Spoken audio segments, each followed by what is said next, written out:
सुस्वागतम सर्वेषां छात्राणाम् अस्मिन् संस्कृत कक्षायां।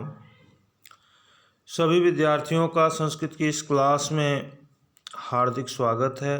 प्यारे बच्चों, आज मैं सीबीएसई बोर्ड में निर्धारित क्लास 10th के कोर्स में निर्धारित क्लास 9th के कोर्स में निर्धारित संधि जस्व संधि की चर्चा करूंगा। यह सीबीएसई बोर्ड में भी है और यूपी बोर्ड में भी है, दोनों बोर्ड्स में है। तो जस्व संधि जो कि आपके पोर्शन में है, तो व्यंजन संधि में इसकी चर्चा हम पहले करते हैं, जिसका सूत्र है झलाम जसो अन्ते। और जो सरल रूप में आप लोगों के कोर्स में दिया गया है, प्रथम वर्णस्य तृतीय परिवर्तनम, अर्थात वर्गाणाम प्रत्येक वर्ग के पहले वर्ण का तीसरे में परिवर्तन। देखिए, झलाम जसो अन्ते, यह इसका सूत्र है। झलाम यहाँ पर षष्ठी विभक्ति में है, जस प्रथमा विभक्ति में है, अन्ते मीन्स अंत में। उसके बाद इसके पहले स्वर संधि पढ़ाया गया, अब व्यंजन संधि पढ़ाया जा रहा है। तो अच या हल आने पर आगे हम इसके नियम को देखेंगे। बढ़ते हैं नियम क्या कहता है कि जब किसी पद के अंत में स्थित झल प्रत्याहार के वर्ण के पश्चात कोई स्वर या व्यंजन आए तो जस हो जाता है, अर्थात उसी वर्ग का तृतीय वर्ण हो जाता है। इसे थोड़ा और व्यवस्थित समझने के लिए हम पहले जानेंगे कि झल क्या है। झल अर्थात प्रत्येक वर्ग का पहला, दूसरा, तीसरा, चौथा वर्ण एवं अंतस्थ वर्ण। अंतस्थ वर्ण समझ रहे हैं, य व र ल। हमने य र ल व नहीं कहा, क्योंकि हिंदी में य र ल व है और संस्कृत में य व र ल है। हयवरट लड़ है वहाँ पर। तो इस तरह से देख रहे हैं कि झल प्रत्याहार में कुल 24 वर्ण आते हैं, जैसा कि अभी हम आपको बताएंगे। और उसके बाद अच आए या हल आए। अच का मतलब समझ रहे हैं, सभी स्वर। अयुण के अ से लेकर अयौच के च तक 9 स्वर जो हैं वो आ जाएंगे। हल में जितने व्यंजन हैं, हैवरट के ह से लेकर हल अंतिम माहेश्वर सूत्र है, इसके ल तक। जस ज ब ग ड द, अर्थात प्रत्येक वर्ग का तीसरा वर्ण हो जाएगा। अब ध्यान ये देना है कि पूर्व पद का अंतिम वर्ण झल प्रत्याहार का कोई न कोई वर्ण होगा।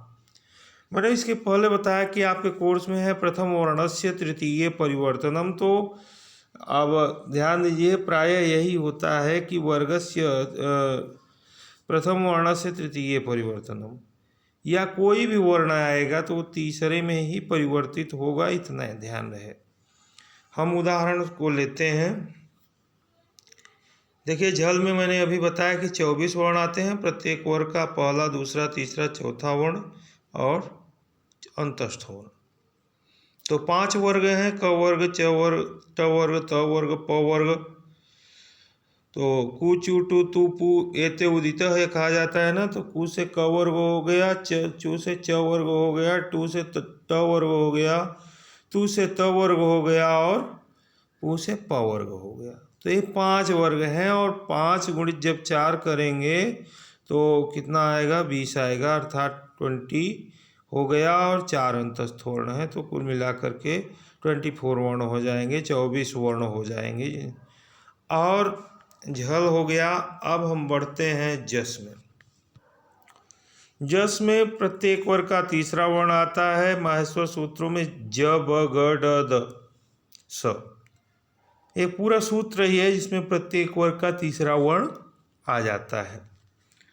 अब आगे बढ़ते हैं। देखिए, अच प्रत्याहार में 9 स्वर आ जाते हैं, संस्कृत में यही 9 स्वर हैं। और हल प्रत्याहार में सभी व्यंजन आते हैं।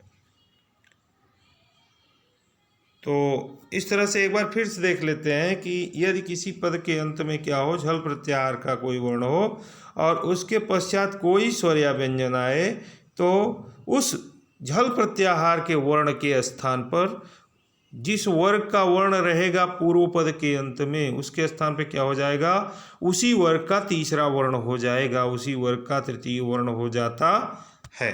चलिए उदाहरण के माध्यम से इसे और अच्छे से समझते हैं।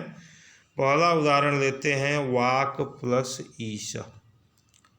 पूर्व पद का अंतिम वर्ण है क, जो कि झल प्रत्याहार के अंतर्गत आता है।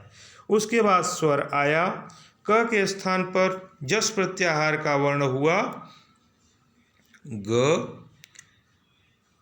अब यहाँ ध्यान देना है कि ग ही क्यों होता है। जस प्रत्याहार में तो कई वर्ण हैं, हमने आपको स्पष्ट किया कि उसी वर्ग का तीसरा वर्ण होगा।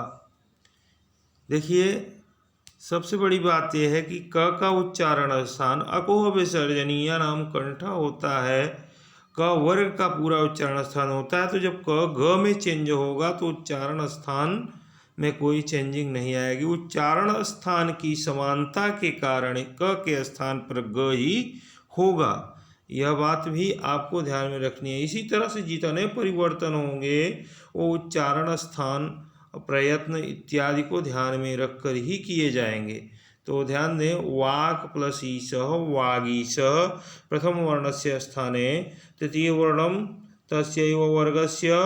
तो यहाँ पर ध्यान दें, क के स्थान पर उसी वर्ग का तीसरा अक्षर हो गया ग, वागीशः।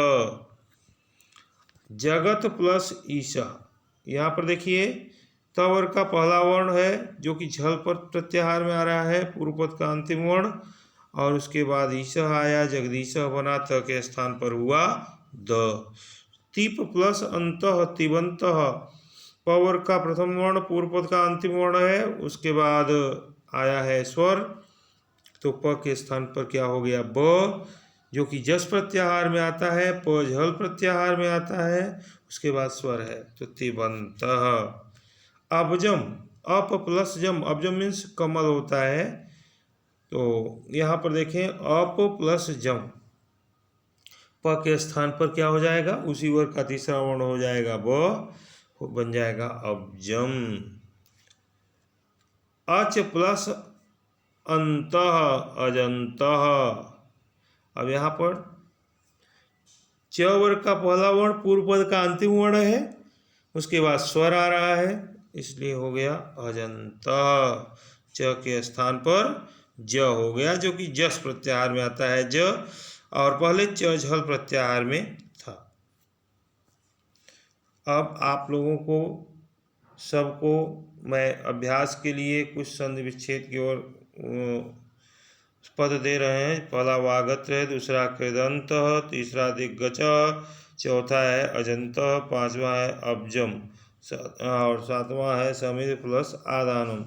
अब यहाँ पर आपको यही देखना है कि आप संधि विच्छेद अच्छे से करें, और करने के बाद जो है आप लोग फिर देखें कि आप सही से संधि विच्छेद कर लेते हैं, क्योंकि किसी भी चीज़ की प्रैक्टिस बहुत ज़रूरी होती है।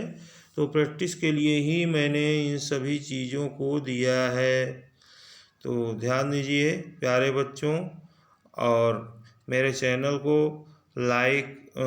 चैनल को सब्सक्राइब और वीडियो को लाइक करिए, और अपने मित्रों को भी आप शेयर कर सकते हैं। ये यूपी बोर्ड, सीबीएसई बोर्ड, सभी बोर्डों में एक क्लास 10th के कोर्स में है व्यंजन संधि में, और आशा है कि यह वीडियो आप लोगों को अच्छा लगा होगा। कमेंट बॉक्स में जा कर के आप कमेंट भी कर सकते हैं। तो thank you for watching this video.